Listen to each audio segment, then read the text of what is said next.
तौकीर रजा उत्तर प्रदेश के मजहबी पेशवा है और बयान जब आया है तो ये ईद के पेश नजर उनका बयान आया। मौलाना तौकीर रजा का फिर एक बड़ा बयान सामने आया है। मरकज की पॉलिसियों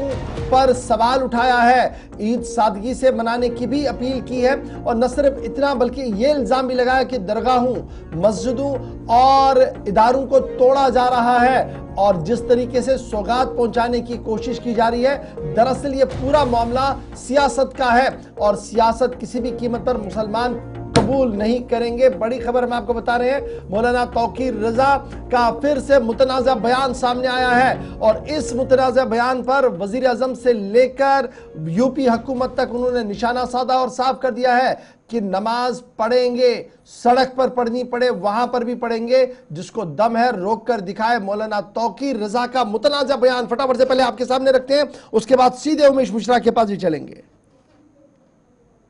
हिंदुस्तान के जितने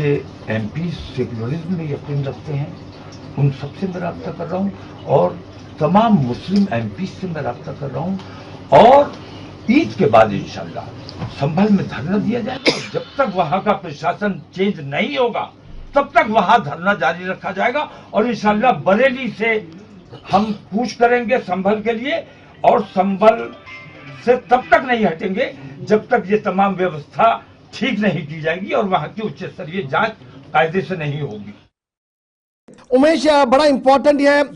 अभी जब हम यूपी की बात करते हैं तो यूपी हाइपर सेंसिटिव भी बनता है जब इस तरीके के त्यौहार हो। तौकीर रजा का मानना है कि संभल के मामले पर जी हम खामोश नहीं बैठेंगे, ईद के बाद कूच किया जाएगा संभल। मैं पार्लियामेंटेरियंस के साथ राब्ते में हूं और फिर वजीर आजम पर भी सवाल उन्होंने किया, प्राइम मिनिस्टर पर सवाल करते हुए कहा कि जिस तरीके की सौगात देने की कोशिश की जा रही है, दरअसल घर घर मोदी का फोटो पहुंचाने की कोशिश हो, हमें यह तस्लीम नहीं है। सड़क पर नमाज पढ़नी पड़े तो पढ़ेंगे, पुलिस को जो करना हो करें। क्या बड़ा चैलेंज उत्तर प्रदेश के अंदर, बरेली के अंदर और बरेली के आसपास तौकीर रजा खड़ा कर रहा है। देखिए अशफाक, बिल्कुल है, जिस तरह से उत्तर प्रदेश में ईद का त्यौहार है, नवरात्रि चल रही है, ऐसे में मौलाना तौकीर रजा का जो बयान आया है, जिस बयान में वो साफ तौर पे ये कह रहे हैं कि कहीं ना कहीं जहां भी हमको नमाज पढ़नी होगी हम पढ़ेंगे, रोड पे पढ़ेंगे। साथ ही साथ ये भी कहा कि संभल में जो कुछ हो रहा है इस त्योहार के बाद हम संभल जाएंगे और संभल में सीधे तौर पे उन्होंने प्रशासन को चुनौती दी है कि हम वहां पर कहीं ना कहीं धरने पे बैठेंगे तमाम मसौदे को लेकर। तो हालांकि उत्तर प्रदेश में जिस तरह से अफाक त्योहारों को दृष्टिगत निर्देश है कि कोई भी कहीं पे भी सांप्रदायिक सौहार्द बिगाड़ने की कोशिश करेगा तो उसके खिलाफ कार्रवाई भी की जाएगी और लगातार कहीं ना कहीं उत्तर प्रदेश के पश्चिमी उत्तर प्रदेश में भी हाई अलर्ट है और नवरात्रि और ईद के मद्देनजर पूरी तरह से जो सुरक्षा एजेंसियां हैं वो अलर्ट हैं। जो अति संवेदनशील